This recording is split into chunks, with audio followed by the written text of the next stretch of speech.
Hello. Meron lang akong kunting tips para malaman nyo ha. Now, maraming bahay nawalan dahil sa panghitabo sa mga tragedies nga nangyari sa Pilipinas. Bakit ganon? Dahil simple logic as that. Dapat bago magtayo ng bahay, usisahin muna kung itong tinayuan nyo matibay ba, maano ba, ganun rin ang pananampalataya. Kaya nagkaroon dahil nagtatayo kayo ng bahay sa buhanginan. Kaya pag nagtayo kayo ng bahay, it means yung pananampalataya nyo matibay ba sa Diyos na may lalang? Bakit sa Diyos na may lalang? Ang lupa, hindi tayo ang may-ari. Sa Diyos po yan. Now, ang question dyan, sinunod nyo ba ang kalooban ng Diyos? Dahil, it means, taga-ano lang tayo dito. Mga alipin, nakatira lang tayo sa kanyang lupang hinirang na unta, promised land.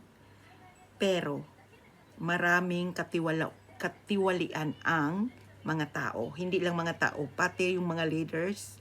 From the top up to down to barangay, sitio, yan lahat yan. Kaya usisahin nyo ang inyong mga sarili kung tama ba yung ginagawa nyo dyan sa Pilipinas. O, mga pagnanakaw na, number 1. Anong tawag niyan?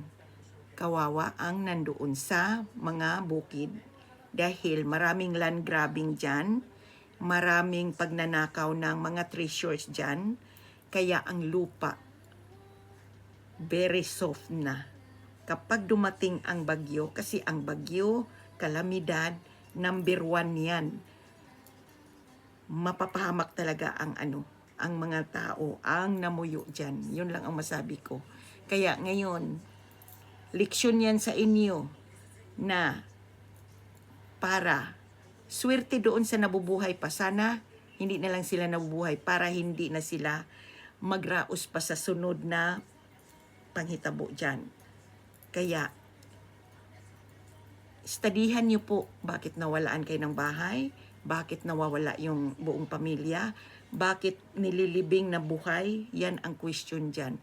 Dahil ang pananampalataya nyo, ang pagtuo nyo, spiritual and physical. Hindi kasi yan pwedeng physical lang at wala yung spiritual.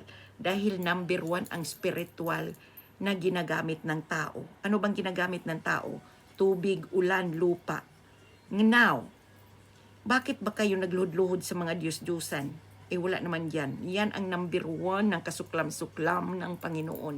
Dahil nakakahiya kayo. Bakit? Buhay siya. Yung tinitirahan nyo, magtanim kayo dyan, di ba na tumutubo ang yung pinugas? Bakit doon nyo kayo sa mga Diyos-Diyosan nyo, Mama Mary, Jesus Christ, kasuklam-suklam niya yan. Kaya dapat lang inanod. Meron pa, umpisa pa lang yan. Mayroon pang darating, mas grabe pa dyan. Okay, yun lang ang masabi ko. Leksyon na sa inyo dyan. Okay, bye. Magising na po. Ang kaligtasan wala sa inyong simbahan, nasa sarili, sa isa't isa, nasa pamilya niyo. Kung perfecto ba yung niyo. Yun lang ang masabi ko. Okay, bye. God bless.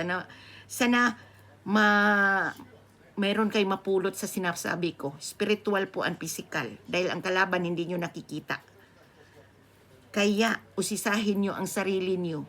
Bakit kayo nabubuhay sa mundo? Naniningil na po siya. Yun lang. Okay, bye-bye.